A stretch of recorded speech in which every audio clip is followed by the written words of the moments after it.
Sponsored by Audible. Every single day, we're all faced with awkward situations. How we deal with them defines who we are.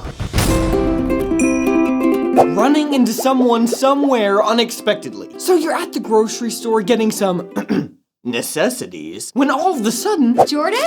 Hey! Fancy meeting you here. How are you doing? Great. What are you up to? Just buying groceries. Yep. Who wants people to know what kind of stuff they get at the grocery store? I mean, you just know they're thinking. Wow, how much toilet paper does one person need? I hate being cart judged. To deal with this awkward situation, you just gotta play it off. The other person always acts like it's not awkward for them too, but trust me, it's awkward for them too. Why did I have to choose today to stock up on ice cream? So just play the whole thing off like it's a joke. Jordan? Oh, hey, Kelly. Hi. It's always really awkward running into people you know at the grocery store. I know. I have an amazing amount of toilet paper, and you have a staggering amount of ice cream. I have coupons. Talking on the phone. Alright, so you're sitting there minding your own business, not bothering anybody, when suddenly...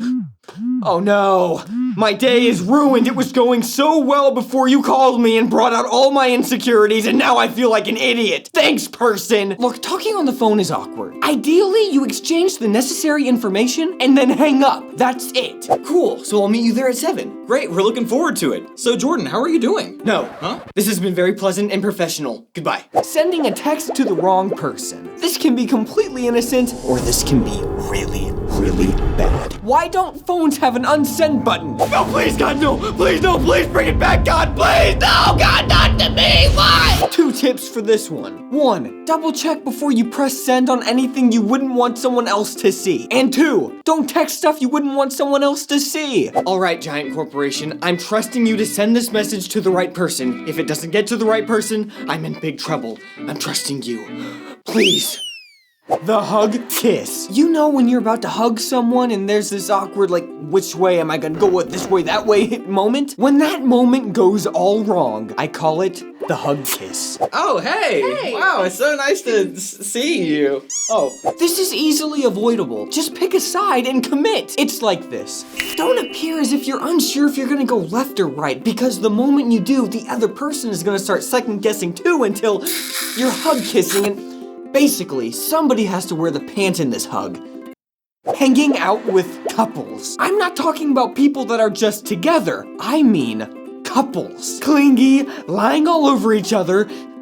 Couples. Sometimes situations like this one can't be avoided. But anytime it can be avoided, avoid it. Seriously, those people are the worst. Telling someone they have something in their teeth. It's the age-old question. Do you tell someone when you notice that they have something stuck in their teeth, or do you just leave it to the next guy? Because if you tell them, hey, you have something in your teeth. hey, I'm up here. Why are you staring at my teeth anyway? I wasn't. I was just trying to help. There was a huge piece of spinach. You couldn't miss it.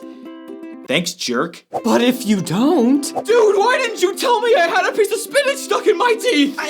You knew I was going to a job interview today. Now I'm not gonna get the job and my family's gonna starve. Thanks, jerk. If you know them well, then tell them. But if it's someone you're just meeting, it's not worth the risk. Having to ask what someone said a second time. You know how sometimes someone says something to you and you don't quite hear them, so you ask them to repeat what they said, but the second time you still don't understand them? What are you supposed to do when that happens? Either you ask them to repeat themselves for a third time. I said...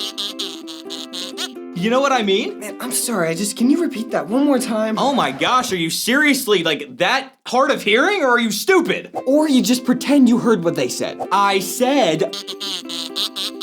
You know what I mean? Oh, yeah. Oh, yeah, that's the worst when that happens. What would you have done if you were in my situation? I would have done the exact same thing that you did.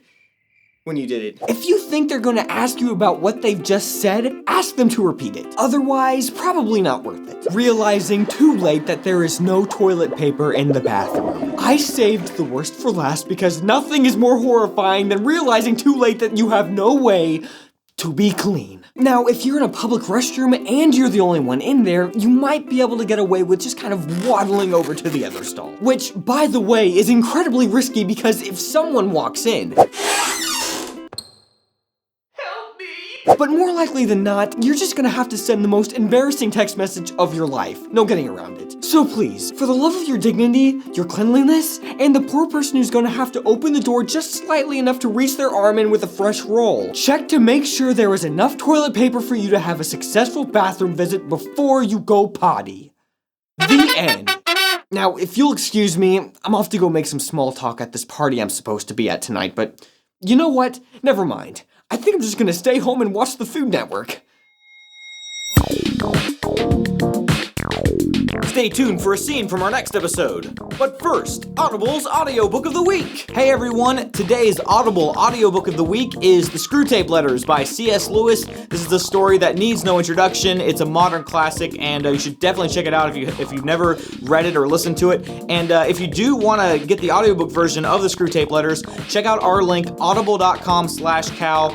Audible is a fantastic service. They've got over 150,000 audiobooks to choose from in every genre imaginable.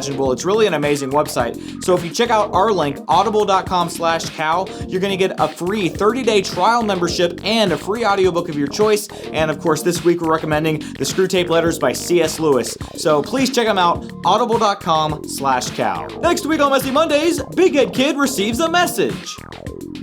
The very first message I've ever received. I wonder what it's gonna say. Can you believe that dumb thing that Big Head Kid did last night? What a dummy. Oh, you gotta be kidding me.